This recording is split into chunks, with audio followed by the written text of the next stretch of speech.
It is midnight on the 15th of September, 1940, and the Thames runs black beneath the London fog. A man moves through the darkness with practiced silence, his body pressed against the cold brick of a warehouse wall. In his right hand, he grips a knife unlike any other in the British arsenal, a slim, elegant weapon with a blade scarcely wider than a finger, yet sharp enough to split a hair lengthwise. 7 inches of burnished steel catches the moon for just a moment before he tucks it back into the shadow. This is the Fairbairn-Sykes fighting knife, and in the hands of British commandos and saboteurs, it would become one of the war's most feared instruments of silent death. Within 2 years, thousands of these blades would be distributed to every commando unit in the British forces. By war's end, the design had been adopted by American forces, Canadian soldiers, and resistance fighters across occupied Europe. Yet its genesis lay not in the corridors of the War Office, but in the desperate streets of Shanghai, where 2 men had learned to kill with devastating efficiency in an age before bureaucracy and committees could blunt their vision. The story of how the Fairbairn-Sykes knife came to exist is inseparable from the problem it was designed to solve. In the opening months of the Second World War, Britain faced an existential crisis. The Wehrmacht had conquered France in 6 weeks. The British Expeditionary Force had been evacuated from Dunkirk, leaving behind most of its heavy equipment. Hitler now controlled the continent from the Atlantic to the Russian border. Invasion, it seemed, was not merely possible, it was probable. The chiefs of staff estimated that if German forces launched a serious assault, they would establish a beachhead within days. Britain's home defence relied primarily on the regular army and the hastily formed Home Guard, composed largely of men too old, too young, or too infirm to serve in frontline combat. Yet even as conventional military preparations continued, military planners recognized something crucial. In the event of invasion, conventional military tactics would prove insufficient. The Germans would possess superior numbers and organization. What they required was an unconventional force capable of operating behind enemy lines, conducting sabotage, gathering intelligence, and killing with ruthless efficiency. In July 1940, Prime Minister Winston Churchill issued a directive that would change the nature of British warfare. "We must prepare organizations to violence," he declared, "to create cells of resistance." The result was the Special Operations Executive, born from a fusion of military intelligence, deception, and sheer desperation. But the SOE and the commando forces they supported faced a profound practical problem. Their soldiers needed a weapon that was reliable, silent, and devastatingly effective at close quarters. The standard-issue rifle with bayonet was too cumbersome. Revolvers were bulky, and their reports could be heard across an entire compound. What was needed was a blade, but not merely a bayonet or a hunting knife. They needed a purpose-built instrument of silent death. It was at this precise moment that 2 men stepped from relative obscurity to transform British close-quarters combat. Major William Ewart Fairbairn and Captain Eric Anthony Sykes were, improbably, old men in their late 50s and early 60s when they undertook their most significant work. Both had spent decades in Shanghai, where they had served with the Shanghai Municipal Police during an era of extraordinary violence. Shanghai in the 1920s and 1930s was a city of remarkable chaos, a place where Western colonial authority coexisted uneasily with Chinese warlords, Japanese expansionism, organized crime syndicates, and revolutionary movements. Fairbairn and Sykes, conducting riot control and undercover operations in this anarchic environment, had developed a system of fighting that emphasized ruthlessness, directness, and absolute efficiency. They had seen countless fights in the streets and alleys of Shanghai, observed what worked and what failed, and distilled their knowledge into a fighting system they called Defendu, a method that rejected the elaborate formality of traditional boxing or wrestling in favor of brutal, pragmatic strikes aimed at disabling or killing an opponent with maximum speed and minimum expenditure of energy. When war came and Britain required their expertise, Fairbairn and Sykes recognized that the fighting systems they had developed needed a weapon to match. They began with a fundamental understanding of knife combat. The most effective blade is one that does not require strength or size to operate effectively. It must be as simple and straightforward as a punch delivered with steel rather than flesh. The knife they designed embodied these principles with remarkable purity. The blade measured exactly 6.75 inches in length, long enough to penetrate deeply, yet short enough that the knife could be drawn and employed in a fraction of a second. The blade itself was a double-edged design, needle-pointed, with a cross-section that resembled a leaf, slightly flattened to maximize rigidity whilst maintaining a thin profile. This cross-section was revolutionary. Traditional military bayonets and fighting knives had blades that were wide and flat, designed to slash and slash again. The Fairbairn-Sykes blade, by contrast, was optimized for thrusting. The narrow profile meant that when driven into an opponent, it required minimal force. The sharp point would separate flesh far more efficiently than a wider blade.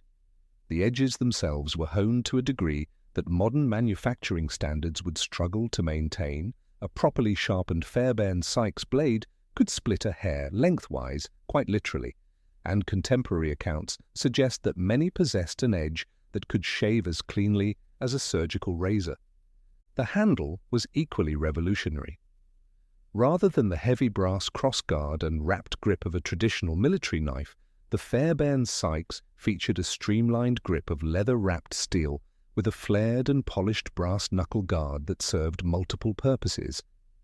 The guard was not merely decorative. Its weight and position allowed the knife to be manipulated with extraordinary precision, and in skilled hands, it could be employed to strike an opponent's face or throat with nearly the force of a punch. The overall weight was kept deliberately light, approximately 3.5 ounces, ensuring that fatigue would not become a factor during prolonged use. The blade was manufactured from specially selected Sheffield steel, tempered to a precise hardness that balanced the need for a razor-sharp edge with resistance to fracture. A blade that was too brittle would snap when driven against bone or striking resistant materials. A blade that was too soft would dull rapidly.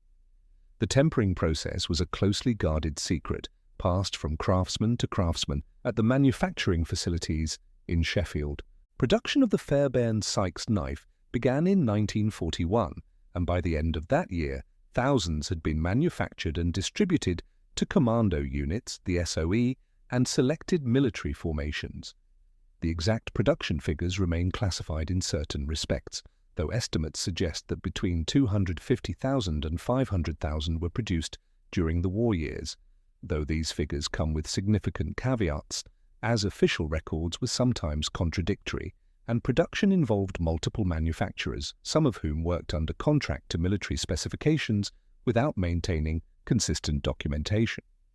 What is certain is that the knife became ubiquitous among Britain's special forces, and its reputation spread with remarkable speed. The operational impact of the Fairbairn-Sykes knife is more difficult to quantify than its distribution. Commando and SOE operations by their nature left minimal documentary evidence. Acts of sabotage and assassination were not recorded in official dispatches, and those soldiers who wielded the knife in anger rarely provided detailed accounts of their actions.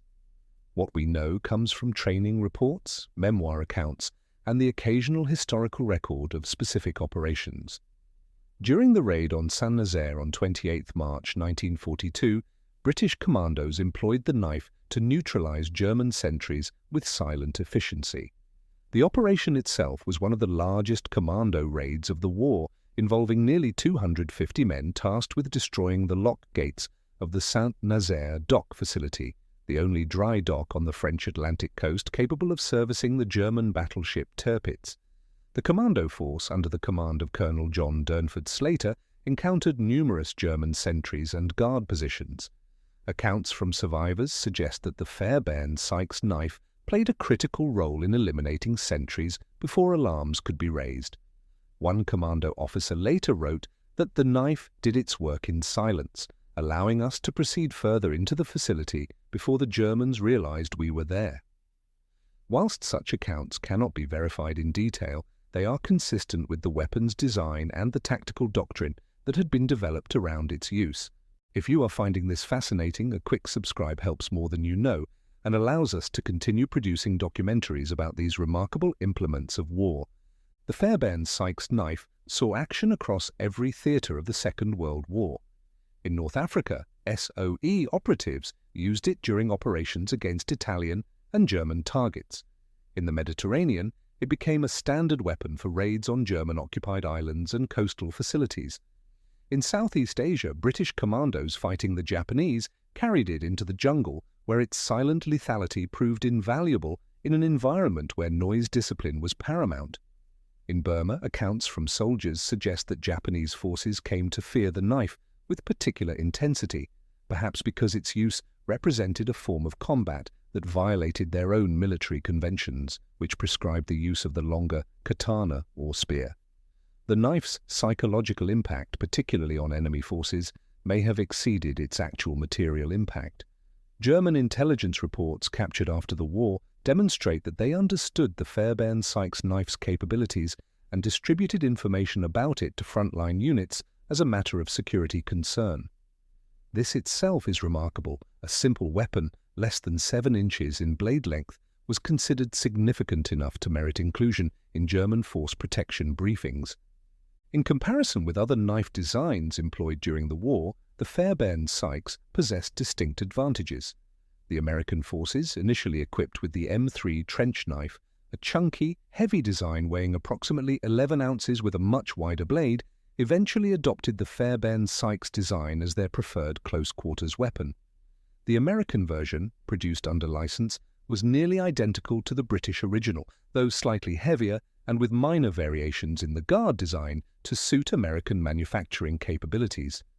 The Soviet forces employed various designs, including longer blades, more akin to traditional bayonets, yet Soviet Special Forces units that encountered the Fairbairn-Sykes design recognized its superiority. Even the Germans, typically loath to acknowledge Allied innovations, considered developing their own version of the design after examining captured examples and interrogating captured commandos.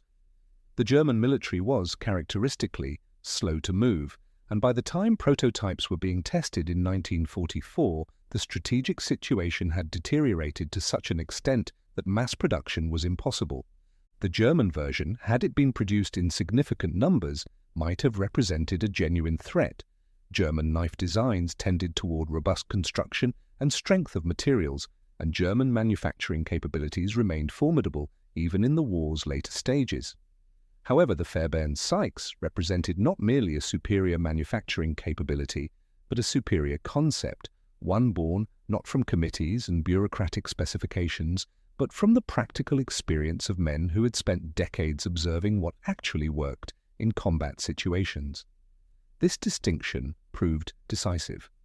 The Fairbairn-Sykes design survived the war and continued to be manufactured and distributed for decades afterward. The British military continued to issue it as standard equipment for commando and special forces units well into the 1970s. American special forces units incorporated it into their training and operational arsenals. NATO nations recognized its value and authorized its use within their armed forces. Today, the knife remains in production. Several private manufacturers continue to produce versions that are either exact reproductions of the original design or minor variations on it, many marketed specifically to historical reenactors, collectors, and enthusiasts of military history. The actual numbers of soldiers killed by Fairbairn-Sykes knives during the Second World War will never be known with precision. Military records rarely documented the specific weapon used in close-quarters killings, and those involved were typically not inclined to volunteer detailed accounts. Conservative estimates, based on training records and operational summaries, suggest that tens of thousands of enemy soldiers and collaborators were killed using the knife during the war years, though this figure is genuinely speculative. What can be said with certainty is that the weapon achieved its design objectives. It provided soldiers with a means of silent killing that required minimal training to employ effectively, and it proved sufficiently robust and reliable to function effectively across every theatre of the war. The legacy of the Fairbairn-Sykes knife extends beyond the Second World War itself. The design principles embodied in the weapon, the emphasis on simplicity, the rejection of unnecessary complication, the insistence that form follow function, influenced weapons development across the entire post-war period. The knife demonstrated that innovation did not necessarily require complex technology or vast expenditure. Sometimes the most effective solutions came from clear thinking about what was actually required, combined with the willingness to design specifically for that requirement rather than adapting existing designs. The philosophy of Defendu, the fighting system that Fairbairn-Sykes had developed, continues to be taught within military and law enforcement training programs. Military handbooks and training manuals from the 1950s onwards consistently referenced the Fairbairn-Sykes design as the exemplar of proper close-quarters combat methodology. Today, original Fairbairn-Sykes knives from the Second World War period are highly sought after by collectors and military historians. Examples can be found in military museums across Britain, America, and Canada. The Imperial War Museum in London maintains examples in its collection alongside documentation of their use. The Commando Memorial on the Moor of Mull in Scotland, which commemorates soldiers who trained in the Highlands during the war, stands as a monument to the men who wielded this weapon in service of their nation. Surviving examples from the war period are remarkably consistent in their specifications, suggesting that manufacturing standards were rigorously maintained despite the pressures of wartime production. Some of these surviving examples still retain their edge, testament to the quality of both the steel and the tempering process used in their manufacture. Yet the Fairbairn-Sykes knife remains in many respects a weapon without a face. Whilst photographs exist of soldiers holding the knife in training, authentic photographs of it being employed in actual combat are extraordinarily rare. The men who used it in anger were, by the nature of their operations, often engaged in work that was not photographed or documented for public consumption. Many of those who carried it did not survive the war. Those who did survive often maintained a professional discretion about specific operations and specific kills. This obscurity is perhaps fitting. The knife was designed for silent work, conducted in darkness, away from cameras and observers. It achieved its purpose and then receded into history, leaving behind only the traces of its effect, the casualties it inflicted, the operations it enabled, the fear it inspired. In September 1940, as London endured the Blitz and invasion seemed imminent, two old men with experience born in the violent streets of Shanghai sat down to design a weapon. They did not know that their design would influence military weapons systems for decades to come. They did not know that thousands of soldiers would carry it into combat across 6 continents.